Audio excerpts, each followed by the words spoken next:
اس کے لیے سنا ہے کہ کچھ لوگوں نے سوال بھی کرنے ہیں، اگر سوال ہیں تو بتائیں ورنہ ذکر لیں اور اپنی قسمت آزمائیں۔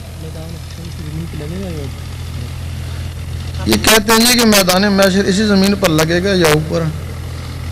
یہ زمین تو ختم ہو جائے گی، یہ جو تمہارے جسم ہیں یہ تو یہیں مٹی ہو جائیں گے، پھر ان کو روحیں، یہ یوم محشر پہ روح ہوا ہے، اوپر ہوگا، برزخ میں ہوگا، علین میں ہوگا۔ یوم محشر کے بعد پھر نئے جسم دیے جائیں گے، یہ جسم نہیں ہوں گے، وہ ایسے جسم ہوں گے نہ جلیں گے نہ مریں گے، اور جس حالت میں دیے جائیں گے اسی حالت میں ساری عمر رہیں گے۔ ہاں جی، جنت فردوس جو ہے وہ اوپر ایک یہ عالم ہے، اس کو ناسوت بولتے ہیں، اس کے بہت ہی اوپر چلے جاؤ پھر دوسرا عالم آ جاتا ہے جس کو ملکوت بولتے ہیں، جنتیں بھی وہیں ہیں، آدم علیہ السلام بھی وہیں رہے تھے۔ تو جنت فردوس پہلے جو جنت ہے آدم علیہ السلام خلد میں رہے تھے، اس کے بعد دار السلام ہے، اس کے اوپر ہے، وہ اس سے بہتر ہے، پھر دار القرار ہے، پھر عدم ہے، نعیم ہے، وہ اس سے بہتر ہے، پھر ماوا ہے، وہ ان سے بہتر ہے، پھر فردوس ہے، وہ جو سب سے بہتر ہے۔ فردوس صرف عاشقوں کے لیے ہے، عام آدمی کے لیے نہیں ہے۔ اللہ اکبر یا رسول اللہ، جاری رہے گا۔ جب کوئی مرتا ہے لوگ کہیں گے اللہ اس کو فردوس میں بھیج دینا۔ بھائی جب کوئی مرتا ہے تو لوگ کہتے ہیں اس کو فردوس میں بھیج، اگر مردے کو پتہ چل جائے کہ مجھے فردوس میں لے کے جا رہے ہیں، یقین کرو وہ توبہ کرے، وہ ادھر جائے ہی نہیں، وہ تو عاشقوں کی جنت ہے۔ وہ کیسے؟ کیوں مردہ ادھر نہیں جائے جب سب سے اعلیٰ بھی جنت ہے؟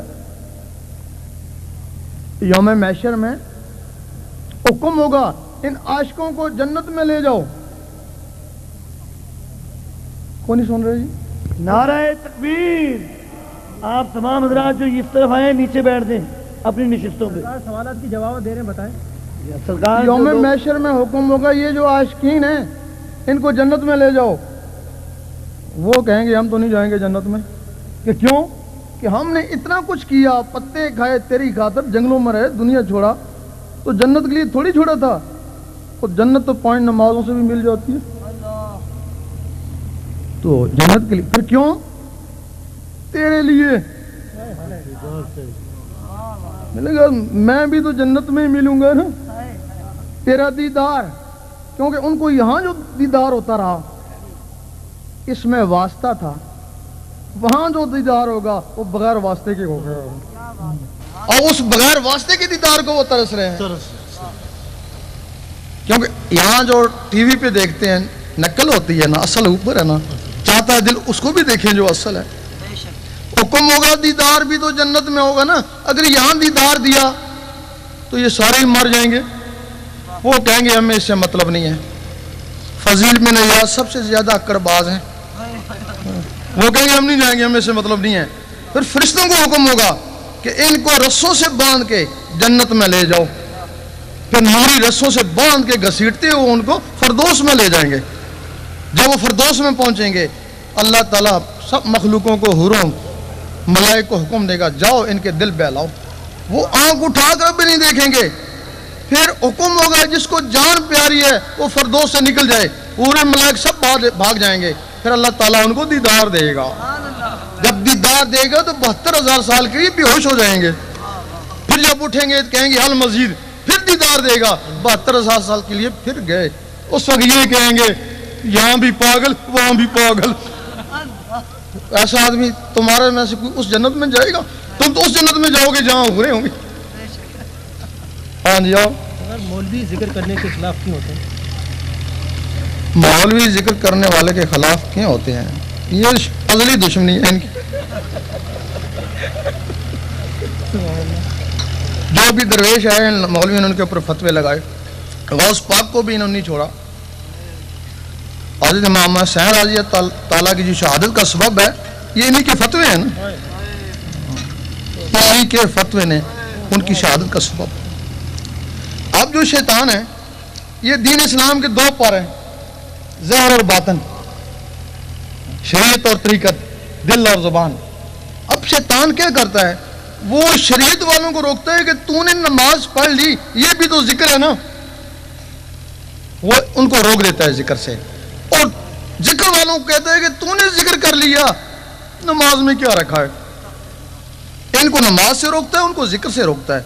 وہ یہی بڑبڑا رہے ہیں نا، ایک پر سے زیادہ سے زیادہ مسجدوں کے چکر لگا رہے ہیں نا، اور وہ جنہوں نے نمازیں چھوڑ دیں وہ جنگلوں کے چکر لگا رہے ہیں نا۔ رب کو تو انہوں نے پایا جنہوں نے نمازیں بھی پڑھی اور ذکر بھی کیا، جنہوں نے زبانوں کو بھی پاک کیا اور دلوں کو بھی صاف کیا۔ بولتے ہیں کہ اللہ تعالیٰ کون سی زبان میں مخلوق سے کلام فرماتا ہے، اور آواز کیسی ہے؟ آواز تو ظاہر ہے کہ بہت پیاری ہوگی، وہ تو کہہ نہیں سکتے کیسی ہے، اور وہ جو مخلوق سے بولتا ہے وہ سریانی زبان میں بولتا ہے۔ سریانی زبان کو یا ولی سمجھتے ہیں یا فرشتے سمجھتے ہیں یا اللہ سمجھتا ہے، دوسرے لوگ نہیں سمجھ سکتے۔ اس کی زبان سریانی ہے، فرشتوں کی زبان بھی سریانی ہے۔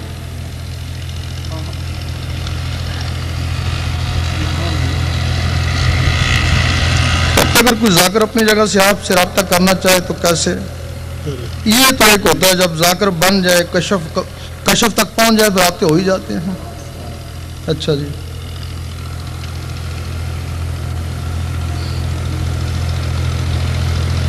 کہتے ہیں جی آپ کے فرمان کے مطابق وہ شخص کامیاب ہو جاتا ہے جس کا مرشد دور رہ کر اس کی خبر گیری کرے، خبر گیری کا ثبوت وضاحت سے بیان کریں۔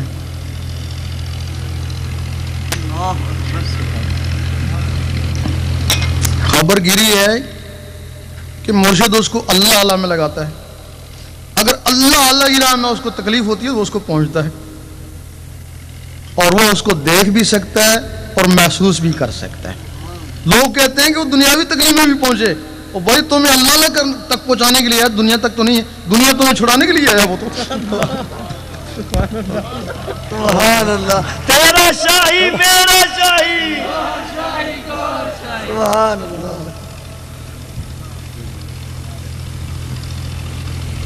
یہ تو ہر ولی خوبصورت کیوں لگتا ہے، یہ تو اپنی اپنی نظر ہے جی، نظر وہ تو ہم کرن میں ہی سنا ہے جی، کرم شہر ہے۔ ہاں جی،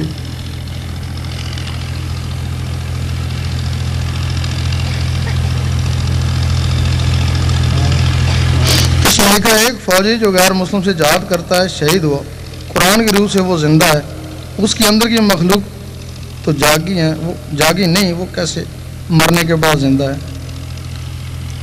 اب یہ ہوتا ہے کہ کوئی شخص آج مسلمان ہو گیا، کل جنگ کرتے کرتے شہید ہو گیا، اس کو موقع نہیں ملا کہ وہ اپنی روحوں کو جگاتا، ان مخلوقوں کو جگاتا۔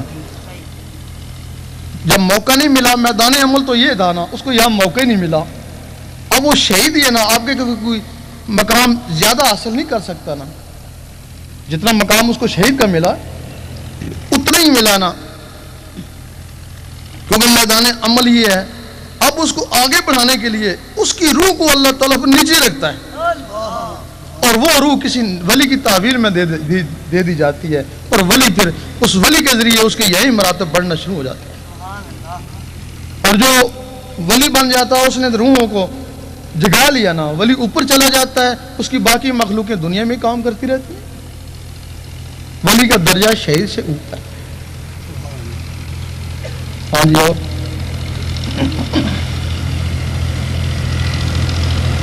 کہتے ہیں مرشد کا دیدار رب کا دیدار ہے، یہ کیسے ہو سکتا ہے؟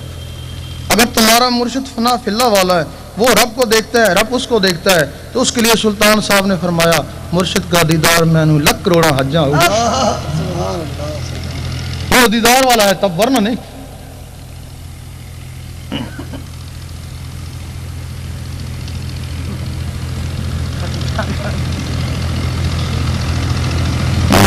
تم جائی کرو، باتیں تو نہیں ہیں، یہ بتائیں کہ جو نور ہوتا ہے اسے تو کھانے کی ضرورت نہیں ہوتی، جیسا کہ فرشتوں نے کبھی کھانا نہیں کھایا، لیکن اگر حضور نور ہیں تو پھر انہوں نے کیوں کھانا کھایا؟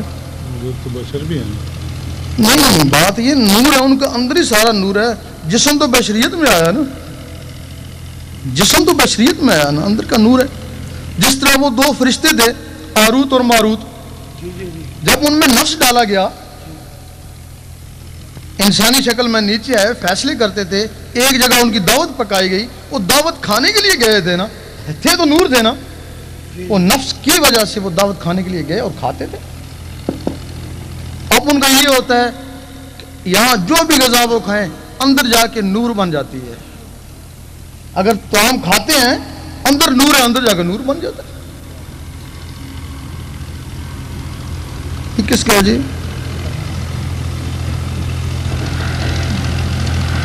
کہتے ہیں یہ بتائیں, یہ ضروری ہے جی کہ جو ذاکر قلبی ہوتا ہے اس کا دل ہر وقت اللہ اللہ کرتا ہے, لیکن جب وہ ذاکر غسلخانے میں جاتا ہے تو کیا اس وقت بھی دل اللہ اللہ کرتا ہے؟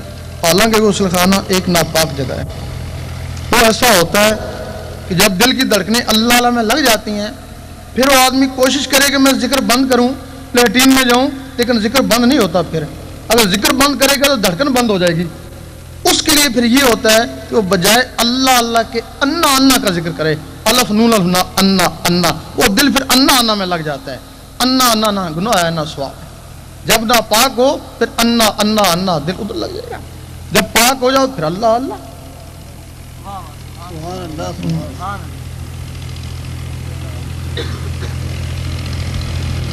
آدم علیہ السلام کو گندم کے پودے کے پاس جانے سے منع فرمایا, ہمیں گندم کے پودے سے کیوں نہیں منع فرمایا؟ ان کو اس وجہ سے منع فرمایا کہ وہ کہیں دنیا میں نہ چلے جائیں ملکوت سے, بحشت سے. اور ہم کو منع نہیں فرمایا کہ ہم دنیا میں ہی ہیں. بھائی ہم دنیا میں ہی ہیں, اوپر ہوتے تو ہم کو بھی منع کیا جاتا.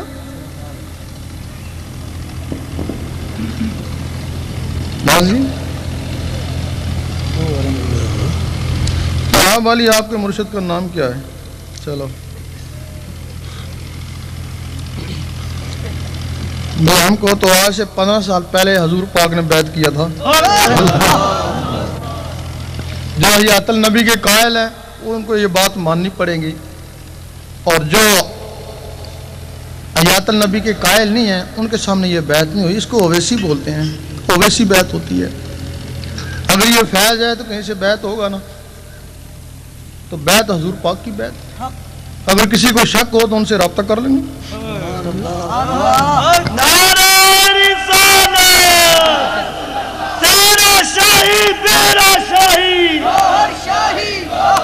دین و دنیا کی بھلا